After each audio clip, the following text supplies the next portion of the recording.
Hoje nós vamos ver, então, representação de casos, rapidamente discutindo como se representa casos em raciocínio baseado em casos. A gente viu que não são simples padrões, a gente pode ir além disso, vamos discutir um pouco isso, e depois nós vamos ter uma aula prática, com mais CBR, como primeiro passo para vocês aprenderem a trabalhar com raciocínio baseado em casos. Vou fechar a porta, a gente tem menos barulho lá de fora.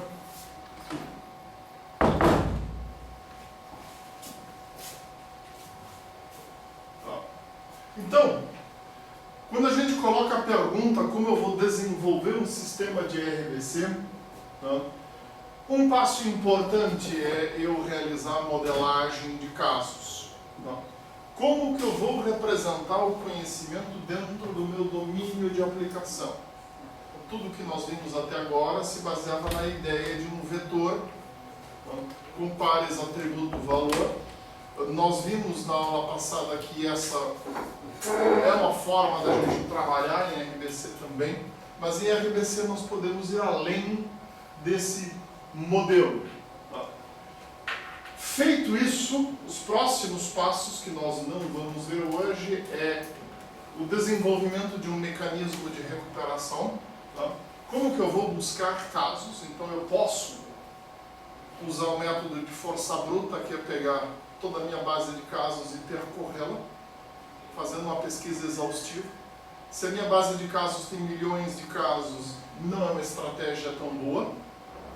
Existem estratégias de indexação para casos que são bem interessantes para a gente trabalhar. E uma coisa importante é o conceito de similaridade. Ele é central no raciocínio baseado em casos, do mesmo jeito que como em qualquer outra área do reconhecimento de padrões. Só que aqui no RBC a gente vai ver que se trata a questão da similaridade de uma forma mais estruturada e existem vários enfoques, vários approaches que são possíveis dentro desse assunto. Tá? Um terceiro passo que é opcional é o desenvolvimento de mecanismos de adaptação de casos, ou seja, eu tenho a base de casos representando os casos, eu recupero uma lista de casos mais parecidos, nenhum é idêntico. A parte de problema de nenhum é idêntica ao meu problema, eu preciso adaptar. Então isso é uma coisa que pode se fazer.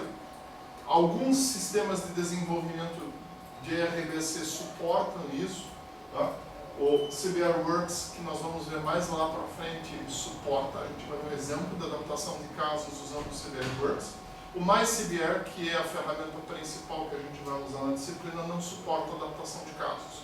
Então, no começo a gente não vai ver essa parte, mas na aula teórica correspondente, que possivelmente a gente já vai ter na semana que vem, nós vamos discutir essa questão, como fazer adaptação. Existem vários enfoques possíveis. A gente pode fazer simplesmente substituição de valores de acordo com regras, como nós podemos ir até um ponto onde nós mexemos em toda a estrutura do caso, baseado, por exemplo, em um modelo. Vamos discutir isso. E por último, também opcional, tá? Então você consegue fazer um sistema de RBC só com essas duas partes, mas essas têm que estar lá. Estas duas não precisam, mas podem, que é o desenvolvimento do mecanismo de aprendizagem. O sistema de RBC, se ele for um sistema fechado ou se for um sistema semi-aberto, ele pega feedback do ambiente onde ele se encontra e, com base nesse feedback, ele ou adapta as suas regras de similaridade ou aprende novos casos. Tá?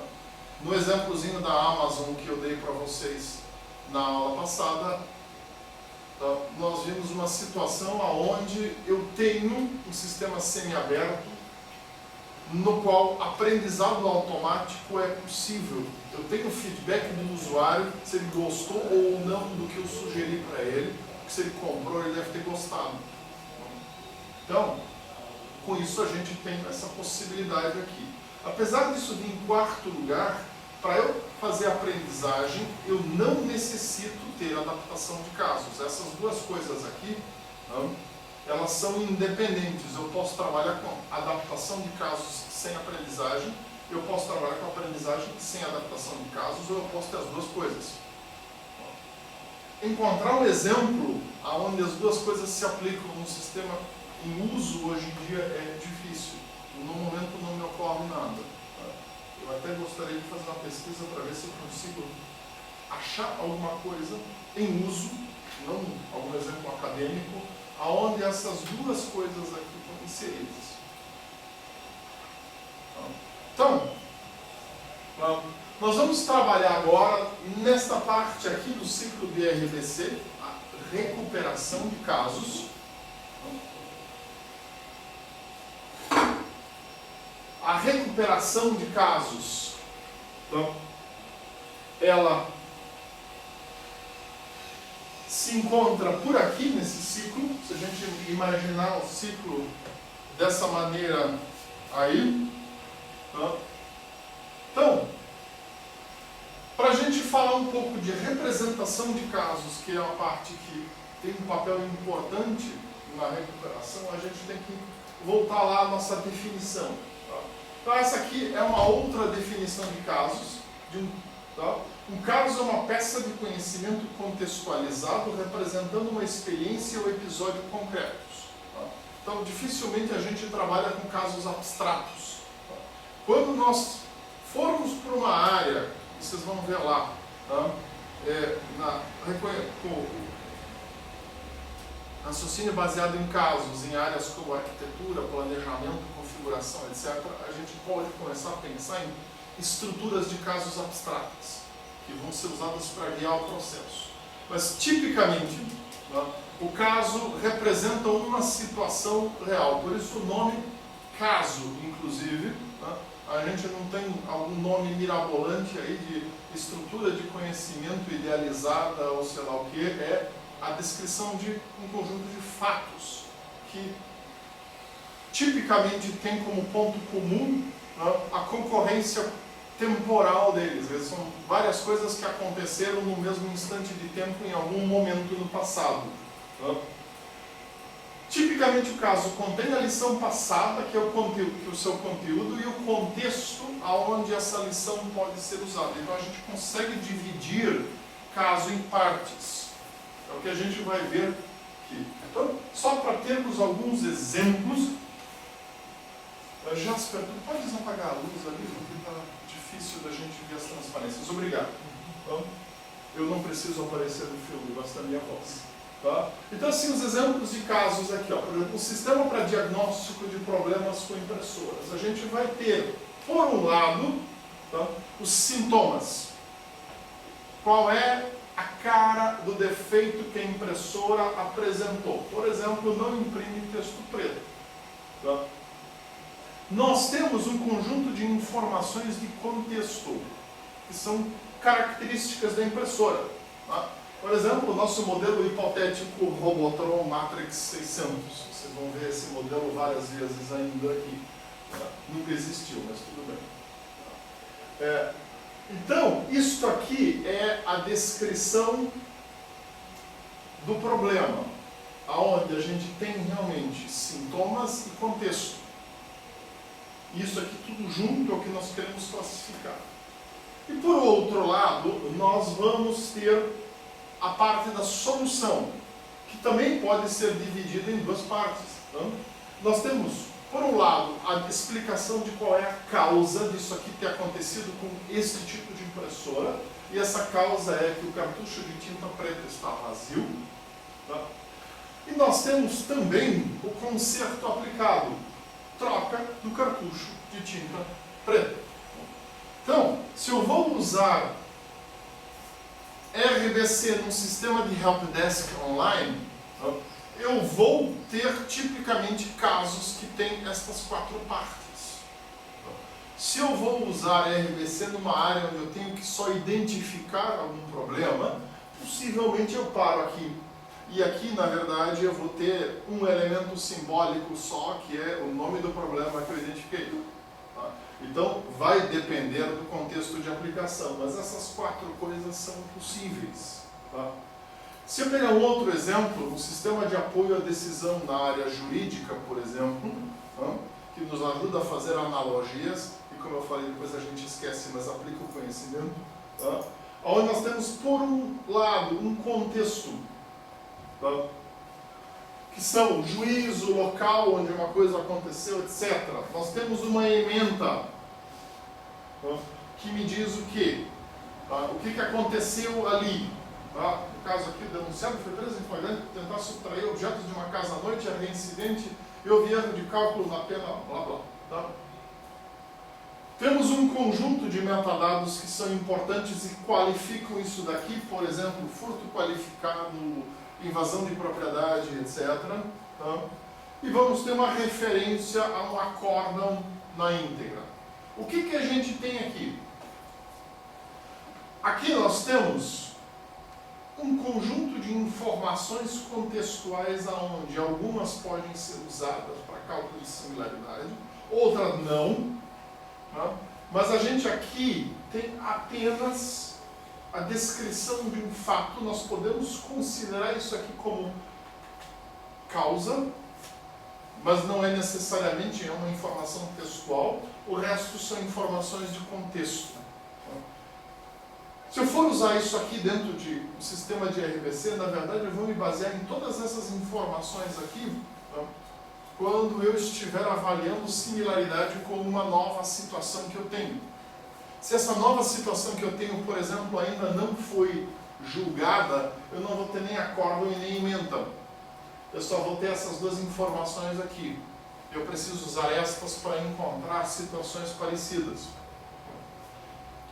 Se é um caso que já aconteceu, e nós estamos tentando entrar com recurso contra uma decisão do juiz, eu vou ter essas 4 situações aqui, todas elas.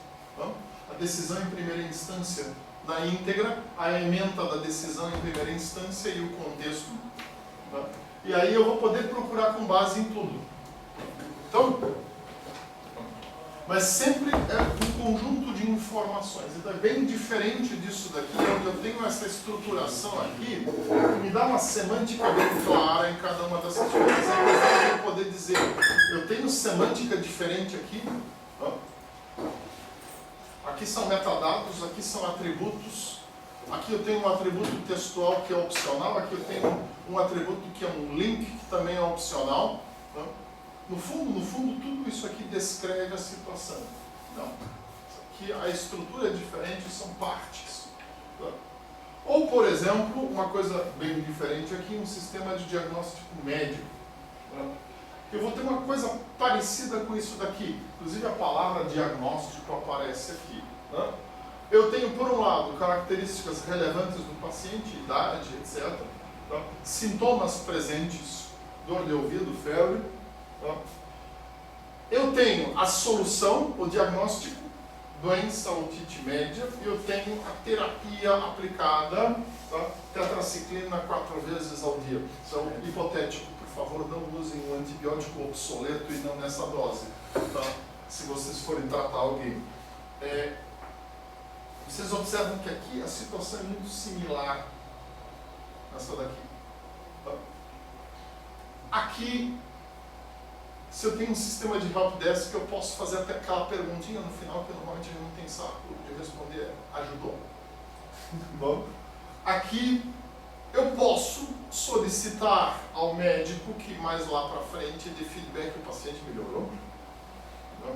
E nesse caso, para cada uma dessas duas coisas aqui, o sistema pode inclusive aprender e melhorar os seus valores de similaridade com isso. Pode também não ter isto e você simplesmente tem uma base de casos estática onde você oferece essa informação.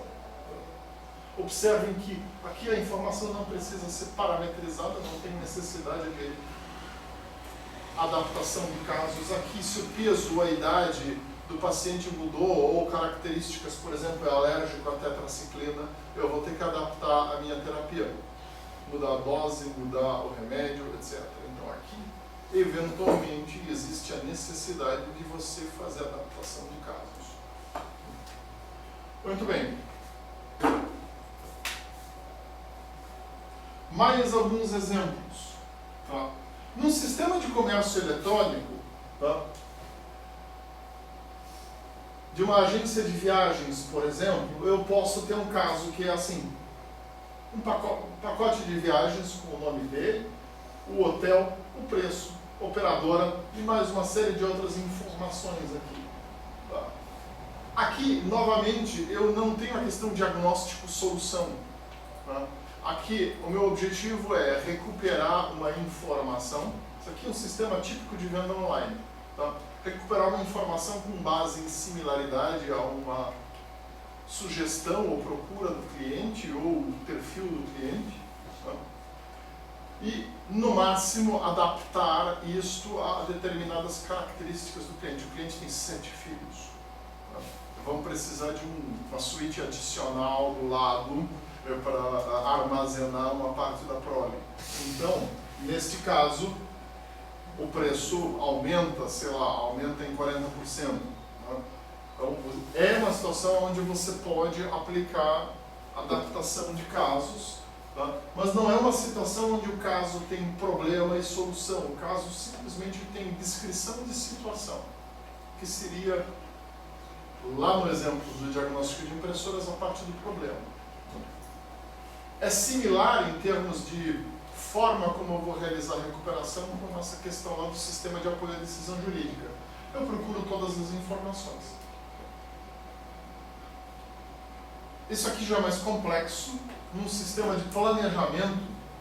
Tá? Só voltando aqui, sistema como a Amazon, por exemplo, vai ter uma coisa parecida. Informações são recuperadas, sugestões feitas pelo sistema são adaptadas de acordo com contexto, o que eu ofereço, mais contexto do cliente que está fazendo a pergunta, por exemplo, o histórico de compras dele, ou sei lá o que. Tá? Aqui, eu vou ter um conjunto de passos ou atividades descrevendo um plano de ação para uma coisa. Por exemplo, um prato chamado brócolis com tofu. Todo mundo quer comer isso todo dia. Tá? Lista das ações, eu vou ter aqui como descrição do caso a lista das ações. Tá? E vamos supor, tá, que eu vou dar um jantar para uns amigos, eu não quero que os amigos saiam correndo, então eu não vou oferecer isso aqui, eu estou procurando assim, uma comida chinesa, brócolis com filé mignon. Tá? Então, o sistema encontra isso daqui com base em informações que são parte do modelo do meu conhecimento envolvido, identifica que brócolis é brócolis e o bife que eu estou procurando é a proteína associada a tofu, então a gente tem um prato parecido aqui, tem uma verdura brócolis igual ao que eu quero, é chinês e existe uma proteína, a proteína que eu procuro é diferente da proteína que tem aqui, mas ele pode sugerir isso aqui, adaptando, por exemplo, o tempo de fritura do bife, que obviamente é mais curto que o do tofu. Eu não quero servir carvão, eu quero servir bife. Então, e oferece essa receita como uma possibilidade. O resto, como é que eu vou fazer o molho de soja, como é que eu limpo o brócolis, como é que eu frito o brócolis, como é que eu pico o brócolis, é tudo igual. Então, a gente pode imaginar aqui, novamente a mesma coisa. O meu problema é a descrição do prato. A minha solução é o meu plano de execução do prato. Tá? Então, isso aqui vai mapear para esta parte aqui do problema, do caso. Tá? Essas duas partes aqui, na verdade, essa principalmente. Tá? E essa parte aqui vai mapear para isso daqui. Então, como vocês veem, casos podem ser muito diferentes, tá? Mas a gente consegue aplicar a mesma ideia geral em todos eles. Tá? Então, quando a gente vai pensar na modelagem de um problema específico, de uma situação de aplicação específica, a gente tem que pensar, bom, quais são os componentes que que eu vou usar para representar o meu caso? O que é importante dentro do contexto dessa categoria de problemas que eu quero representar? Tá? Eu tenho que pensar quais formalismos de representação eu vou usar dentro desse meu contexto específico. Tá? Então, nós vamos trabalhar hoje com o exemplo da videolocadora, do IMDb. Tá? Então, hoje a gente vai trabalhar com um contexto que é um sistema de, entre aspas, vendas online. Vocês vão terminar o sistema com o site de uma videolocadora, onde você procura por um determinado filme e a videolocadora tem que ver se tem esse filme e te sugerir outros parecidos com esse. Então,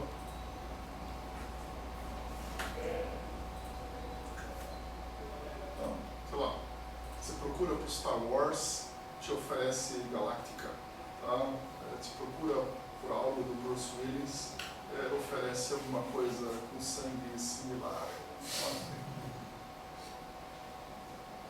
Esqueci o nome daquele autor que é do Death Wish, como é que chama?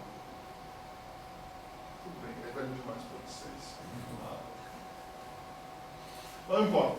Então, essa é a ideia do sistema que vocês vão fazer. E assim, dentro de um sistema desses, tem algumas coisas que são fáceis da gente modelar. Sei lá, ano do filme, tá?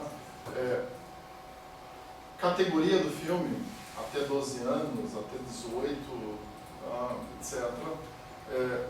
Mas tem outras coisas que já são mais complexas da gente modelar, como, por exemplo, o tipo do filme. Tá? Drama, comédia, etc. Será que a gente simplesmente faz isso com um conjunto de símbolos? Tem categorias que são similares, então, tem categorias que podem aparecer juntas, criando conjuntos diferentes. Tá? Então, é uma questão a ser pensada, em que vocês vão discutir hoje. Tá? E eu tenho que pensar também como eu vou indexar esses casos. Então, o meu modelo de domínio, o vocabulário que eu vou usar, ele é importante. Tá? Casos podem ser muito diferentes e o conteúdo vai depender desse domínio de aplicação. Tá?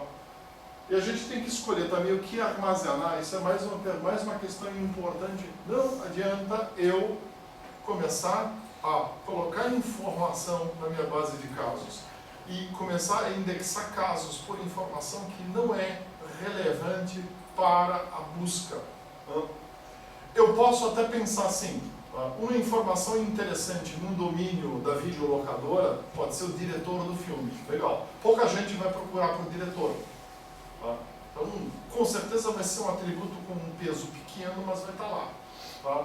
Agora, a produtora, alguém procura filme por produtora numa videolocadora, eu posso até colocar essa informação. Tá?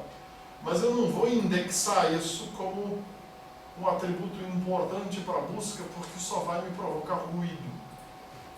Então, são coisas que a gente tem que pensar bem. O que é que eu vou armazenar na base de casos, o que é informação útil que me ajuda a recuperar casos e o que é ruído.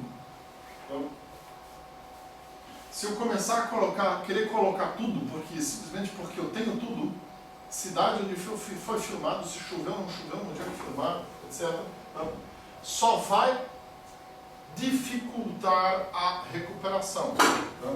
Então esse desbaste da informação ele é importante e a gente tem que tomar este cuidado. Tá? Então os componentes básicos vão ser problema, a descrição da situação e a solução e o resultado. Tá? Onde problema, a descrição da situação, como eu falei para vocês antes, pode ser dividido em duas informações específicas da situação e informação de contexto. Na nossa videolocadora não tem informação de contexto. Qual é o contexto de um filme? Não tem. Tá? Tudo é informação sobre o filme em si. Tá? Então, eu posso, pensando em que um problema é a descrição do problema que está sendo resolvido meio redundante aqui, tá? ou a situação que está sendo interpretada, eu posso pensar que eu tenho alguns componentes que em determinadas situações vão se aplicar e em outras não. Tá? Eu posso ter metas. E aí, isso aí é uma coisa bastante interessante, porque se a minha descrição de caso tem metas, essas metas elas já vão poder ser usadas para restringir a minha busca. No caso da videolocadora não temos metas, mas, por exemplo, na questão lá do sistema chefe da Janet Coordner, lá para recuperar receitas e adaptar receitas, eu posso ter metas específicas, criar um menu de um tipo, criar um menu de outro tipo. Eu posso ter restrições, coisas que absolutamente não devem aparecer. Isso aqui é uma coisa que eu posso colocar na minha videolocadora. Tá? Eu posso definir determinados atributos que representam restrições. Tá? Por exemplo, idade. Então, eu vou buscar um filme, sei lá, de guerra no espaço para uma festa de criança. Tá? Ninguém vai botar a Barbarella lá, vocês não viram, né? É uma coisa da década de 60 e 70. Tá? Você conhece. Estava passando agora esses dias. Tá? Eu não vou botar esse filme, que aparece um monte de gente nua, tá? Numa festa de criança. É um clássico da ficção científica trash, tá? Mas não se bota. Tá? Então, tem diversas situações e diversos tipos de semânticas para os atributos. Então, restrição é uma coisa interessante. Tá? Muitos sistemas comerciais de RDC não suportam isso, então aqui a gente tem que colocar um peso grande no atributo, é uma forma da gente simular isso, para você forçar a procurar só coisas com este valor aqui. Outros sistemas permitem você definir que um determinado atributo é restrição, ou ele está satisfeito ou o caso não serve. E você tem aquelas características que são características normais que a gente recupera por similaridade. Então, mais exemplos de problemas, por exemplo, em diagnóstico de impressoras eu tenho sintomas e tenho características, quer dizer, modelo de impressora e o que quebrou. Apoio à decisão jurídica, como eu falei para vocês, é tudo informação, então vai tudo. Tá? Em diagnóstico médico, eu vou ter novamente contexto do paciente e sintomas do paciente, parecido com a impressora. Tá? Em comércio eletrônico, eu vou ter a lista das características que, por um lado, o cliente deu e, por outro lado, os casos na minha base possuem. No sistema de planejamento, para criar receitas, tá? Eu posso usar, por exemplo, a informação para que o usuário quer criar, ou quer que seja feito e para o qual ele está procurando uma receita. Tá? Não vai ter muito mais informação aí do que isso dentro de um sistema de planejamento. No máximo, algumas informações, o resto do sistema tem que conseguir buscar dentro do seu próprio modelo. Qual o peso em algum deles? Vai depender da sua aplicação específica. A gente dá muito esse exemplo aqui do chefe, porque é fácil você imaginar. Tá? Quando a gente estiver vendo lá para frente sistemas de planejamento, eu vou dar outros exemplos que são um pouco mais complicados, a gente discute isso. Então, primeira questão é você identificar quais são os descritores que são importantes e quais são os descritores que não são importantes para a sua situação. Tá? Então, vamos pegar um exemplo qualquer aqui. Algo na moda aí.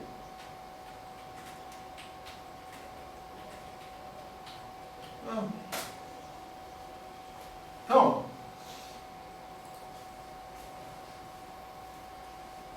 nós vamos ter, por exemplo, nesse filme aqui, nesse seriado de TV, a gente tem uma série de informações. Tá? Com certeza, informações como o ator aqui, esse anão que é bem famoso, com certeza é uma informação interessante. Então, os atores principais vão ser informações que eu vou usar para modelar isso. O nome também. Tá? Talvez a data de exibição de um determinado episódio, então eu vou lá em, sei lá,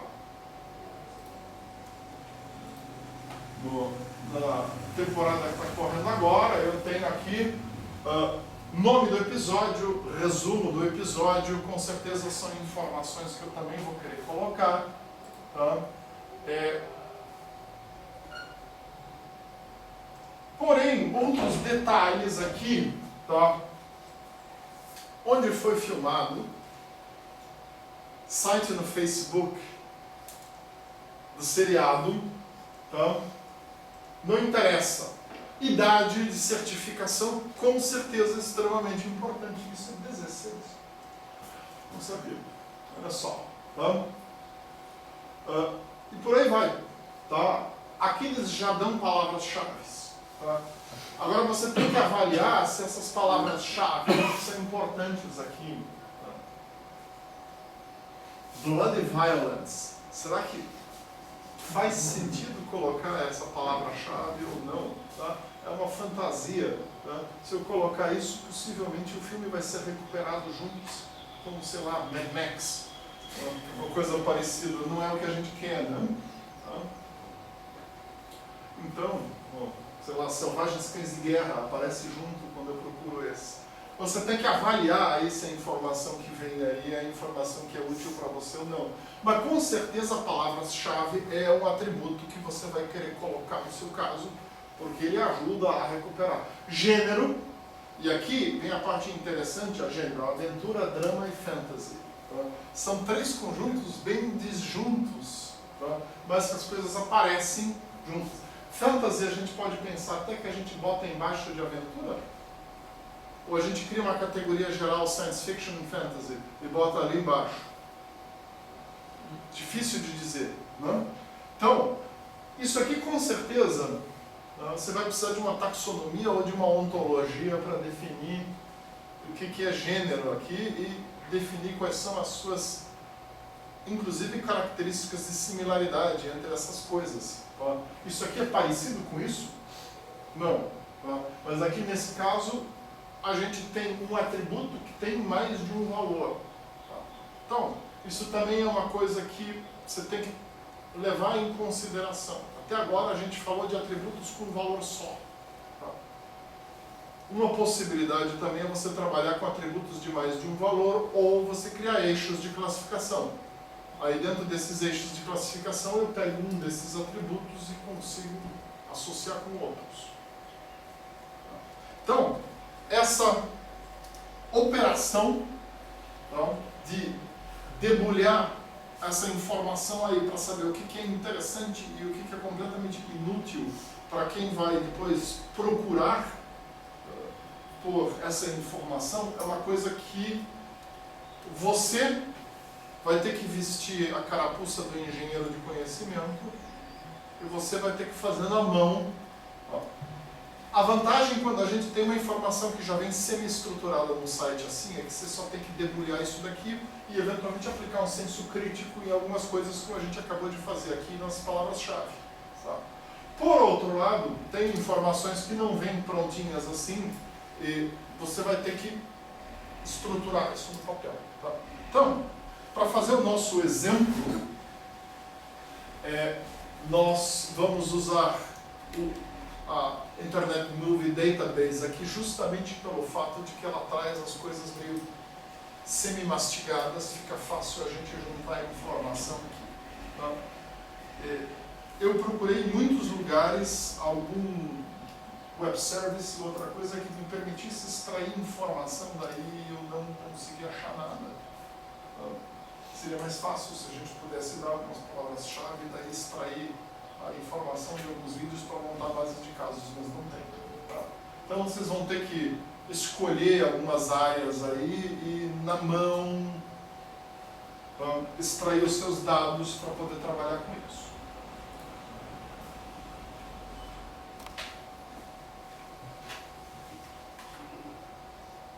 Tá? Então uma questão importante é essa daqui. Tá? Você tem que tentar encontrar descritores que sejam preditivos, que ajudem a encontrar alguma coisa, tá? e que sejam concretos. Não adianta a gente trabalhar com valores abstratos, ou fórmulas ou outras coisas aqui, mas eu tenho que ser uma informação que o usuário que está procurando por casos seja capaz de fornecer, e que eu possa comparar com a minha informação na base de casos. A solução, por outro lado, é o que é derivado do problema quando você resolveu. Então, eu posso ter duas componentes, basicamente. A descrição da solução, o nome, e eu posso ter passos a executar ou coisas a fazer. Então, por exemplo, no caso do sistema de planejamento, eu vou oferecer um plano de ação, com passos. Opcionalmente, eu posso oferecer justificativas, no estilo de sistemas especialistas, lá do começo da era da inteligência artificial. Vocês devem ter visto lá na disciplina o MySim, por exemplo, que é um sistema de diagnóstico médico que justificava por que vai dar aspirina aqui. Você pode fazer isso. Eu posso colocar justificativas.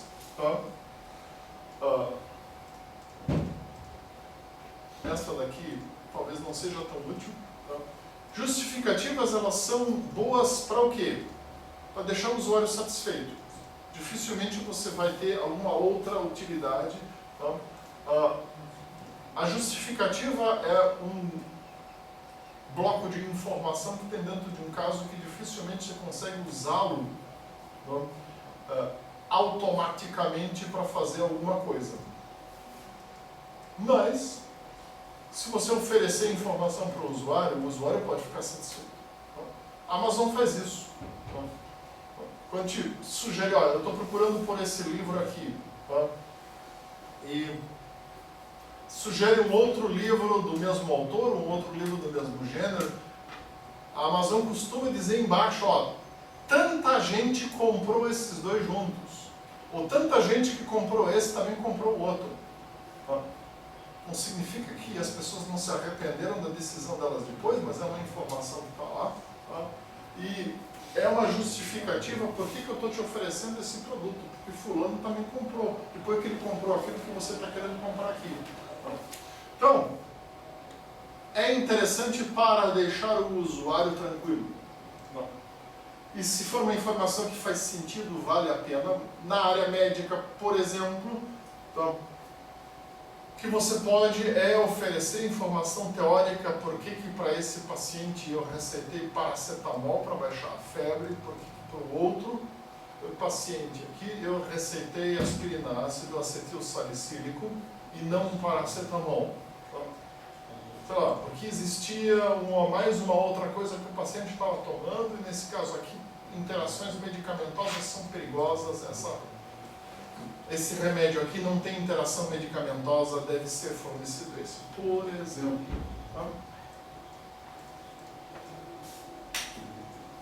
Então aqui a gente tem exemplos de soluções. Na questão de diagnóstico e ação de conserto, eu vou ter exatamente isso. Eu vou descrever o que causou o problema e qual foi a estratégia de solução aplicada. Na área jurídica, um link para um acórdão. Na área do diagnóstico médico, de novo, a doença que eu identifiquei e qual foi a terapia indicada.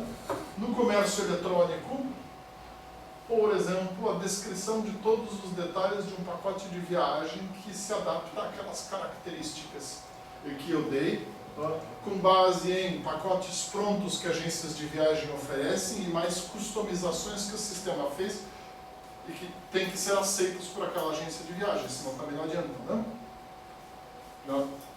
No sistema de planejamento, modificação de alguns ingredientes e adaptação de tempo de cozimento de alguns passos para, por exemplo, a partir da receita de brócolis com tofu, eu chegar numa receita de chop suey de brócolis com filé mignon, que é o que eu quero servir para a horda de carnívoros que vinham em casa. Então, são sempre possibilidades que a gente tem. O resultado vai ser o feedback, sucesso ou não. Então, se eu tenho um sistema fechado, isso aqui é fácil. Vou te dar um exemplo lá, o sistema de controle de uma estação de tratamento de efluentes, por exemplo. Ele pode ser aberto no sentido de que entra efluente por um lado e sai água tratada pelo outro, então, mas do ponto de vista da informação, ele é fechado. Você tem um conjunto de sensores, você tem um conjunto de atuadores e você tem um sistema controlando isso. Esses atuadores jogam químicos lá dentro, o sistema é fechado. Aqui o feedback é simples, claro de fazer. Eu tenho uma forma imediata de ter um feedback se a solução que eu apliquei resolveu. Botei mais cloro, sei lá, botei mais sulfato de alumínio para decantar mais, alguma coisa assim. Em sistemas abertos ou semi-abertos, fica mais complicado. O sistema de vendas online é um sistema semi-aberto. Eu sugiro alguma coisa, o usuário pode, como a gente viu antes, na aula passada, o usuário pode simplesmente não comprar porque a mãe dele chamou para fazer alguma coisa. Ele adorou a solução. O feedback, a ausência de feedback não significa que a sugestão foi ruim. Mas em outras situações o usuário vai lá e compra. Eu tenho feedback. Então eu não tenho garantias de feedback. Mas quando eu tenho feedback, tipicamente o feedback vai ser positivo. Num sistema completamente aberto, como um sistema de tratamento de pacientes, por exemplo, o feedback depende de o paciente dizer para o médico o que aconteceu, como é que ele está se sentindo, e do médico ir lá dar feedback no sistema. Aí fica ainda mais difícil obter essa informação. Mas é possível de você fazer isso.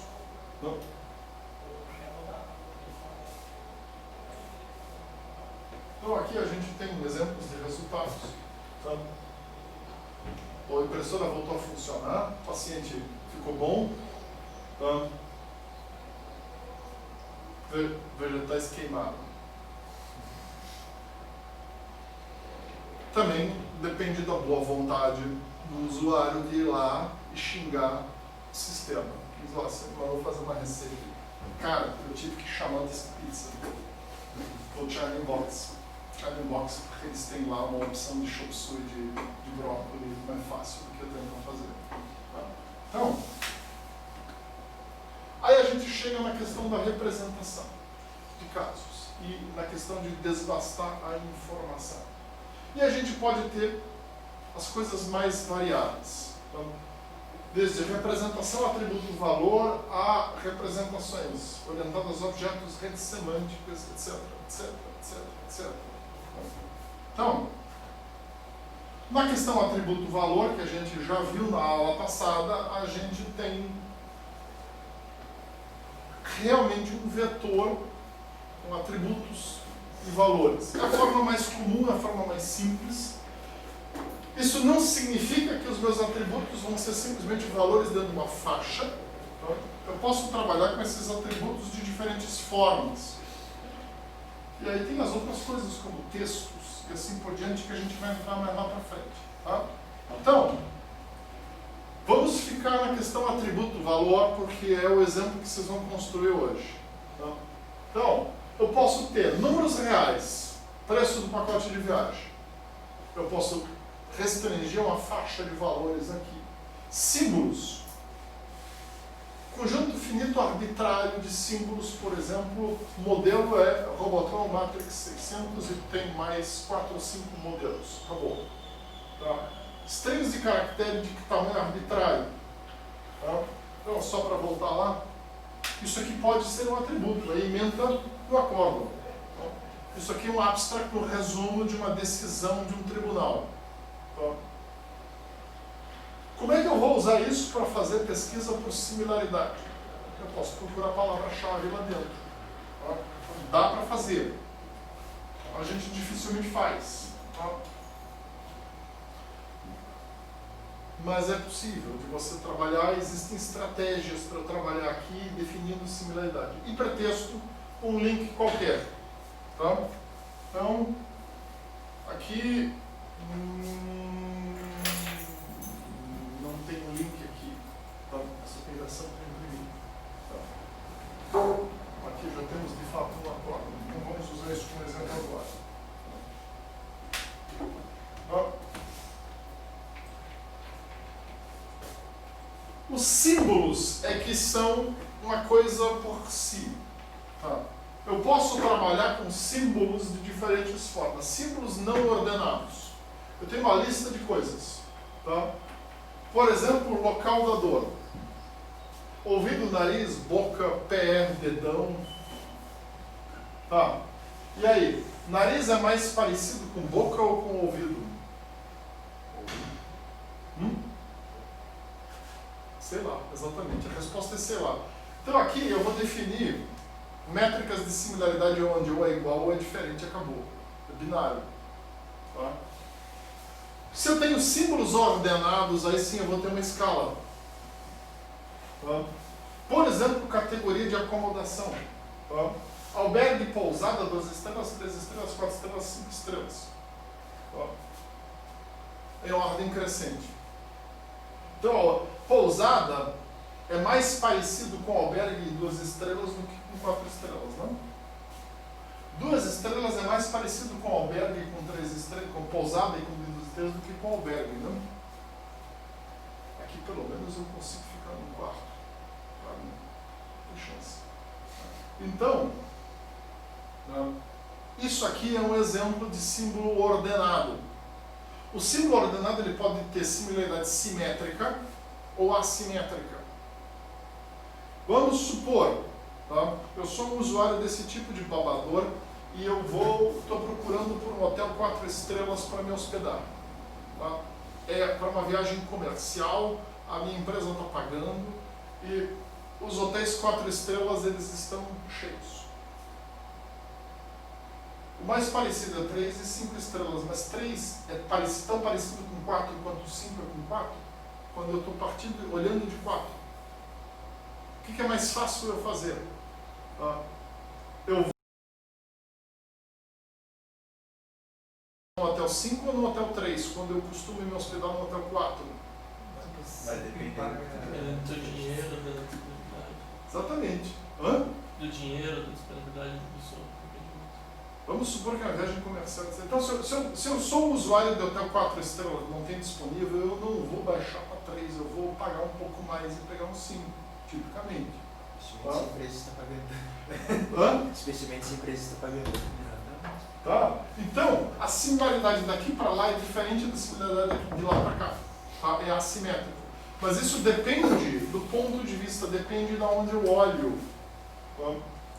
Essa é uma questão que também é interessante. Tá? Então, se eu estou procurando um local, 2 estrelas para me hospedar, não tem. Tá? Eu vou. O que é mais parecido para mim? Pousada ou 3 estrelas? Pousada, não? Todo mundo respondeu sem pensar. Aqui foi para baixo, aqui foi para cima. Tá? Agora, se eu quero me hospedar numa pousada, está cheio. Depende da minha característica, não? Tá? Pode ser que eu vá para 2 estrelas, pode ser que eu vá para albergue. Tá? Então, se eu estou aqui, isso aqui é muito mais parecido com isso do que isso. Agora, se eu estou aqui, isso aqui não é necessariamente mais parecido. Não é bidirecional. Tá? Então, aqui a gente tipicamente trabalha com tabelas, fazendo matrizes de similaridade, se eu tiver, tá? Porque elas não são simétricas. Tá? Eu vou ter uma matriz assimétrica. Daqui para lá é uma coisa, de lá para cá é outra. Tá? Daqui para lá é uma coisa, de lá para cá é outra. Então, o típico hóspede de hotel 5 estrelas, ele não vai aceitar uma oferta de 4 estrelas, mas nunca. Ele vai pegar outro hotel 5 estrelas, eventualmente com características diferentes. A fim de um hotel de surf 5 estrelas não tem, tá? Eu vou pegar, sei lá, um hotel no Yacht Club. Mas eu não vou pegar um hotel 4 estrelas com surf. Sinto muito. Tá? Não é essa. Tá? Então, isso aqui são... Esse exemplo é bom da gente mostrar isso, de que o fato de eu ter uma lista de símbolos ordenados não significa necessariamente que a similaridade ela é igual. A gente tem um outro exemplo que é com febre, que é bem parecido também. Tá? Se a gente pegar temperaturas e dividir lá em febre alta, média, baixa, média, alta, etc., a gente também vai ter similaridades que não são necessariamente idênticas nos dois sentidos. Tá? Então, isso é bem interessante e é uma coisa a ser pensada. Possivelmente no exemplo do vídeo de vocês vão ter que pensar. E, por último, taxonomia. Tá? Quando eu trabalho com conceitos simbólicos, tá? Eu posso organizar esses conceitos pensando em teoria dos conjuntos, em superconceitos e subconceitos. Tá? Gênero de filme dá para a gente pensar em botar numa taxonomia. Local aonde eu vou viajar, dá para a gente pensar em botar numa taxonomia. Tá? Eu estou procurando um hotel em Garopaba, eu vou aceitar em Imbituba, mas eu não vou aceitar Lages. Não? Então, Imbituba é parecido com Garopaba, mas Lages não tem jeito. Não. Eu posso organizar uma taxonomia de locais geográficos, e essa taxonomia não precisa nem necessariamente ser organizada pelo critério distância geográfica, ela pode ser organizada por outros critérios, do tipo assim, características de cada local. Bom. Então, a diretriz principal é string, use o menos possível porque é complicado. Tá? String eu tenho duas opções, ou eu faço pesquisa por similaridade de string e desastre, tá? Que depende de quem escreveu, depende de como escreveu, tá? Ou eu procuro palavras-chave dentro de um texto e aí eu tento fazer uma indexação por palavra-chave, que também pode dar errado se alguém escreveu algo errado, usou um sinônimo e assim por diante. Tá? É complicado, então a gente evita, a gente tenta sempre trabalhar com vocabulários controlados. Números, símbolos, taxonomias.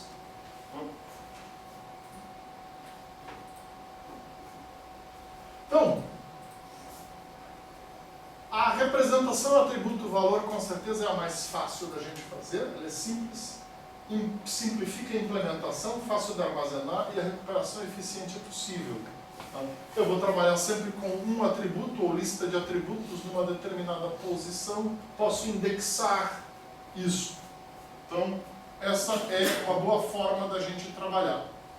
Então, observem que eu não discuti similaridade. Eu gostaria que vocês, discutir informalmente. A gente na aula que vem vai entrar nisso. Tá? O que eu gostaria que vocês fizessem agora? Tá? O Luiz vai passar para vocês o MyCBR, para quem não baixou ainda. Tá? Vamos proteger também. Vocês vão se colocar na posição de pessoas que usam um sistema online numa videolocadora. E vocês têm que imaginar assim, a pessoa que vai usar, ela procura por filmes e ela tem que encontrar não só o que ela está procurando, mas tem que também, a partir do acervo da videolocadora, receber sugestões. Procura também esse aqui, tá? Procura também esse daqui, tá? Sei lá, eu procurei por filmes do Van Damme, ele me sugere Schwarzenegger. Essa é uma similaridade assim, né? Tá? E por aí vai, tá? Rock Balboa é com aquele outro, como é que chama? Stallone, isso. Também é uma sugestão possível. O que é mais parecido com o Van Damme, Stallone ou Schwarzenegger? Difícil, né? Van Damme é doido. Então tá. A ideia é essa. Ajuda. Então vocês têm que pensar agora como é que vocês vão fazer isso, e a ideia é que vocês discutam entre vocês, cada um vai fazer o seu sistema, tá? Mas vocês podem conversar à vontade, discutir entre vocês Eu estou curioso para ver o que vai sair.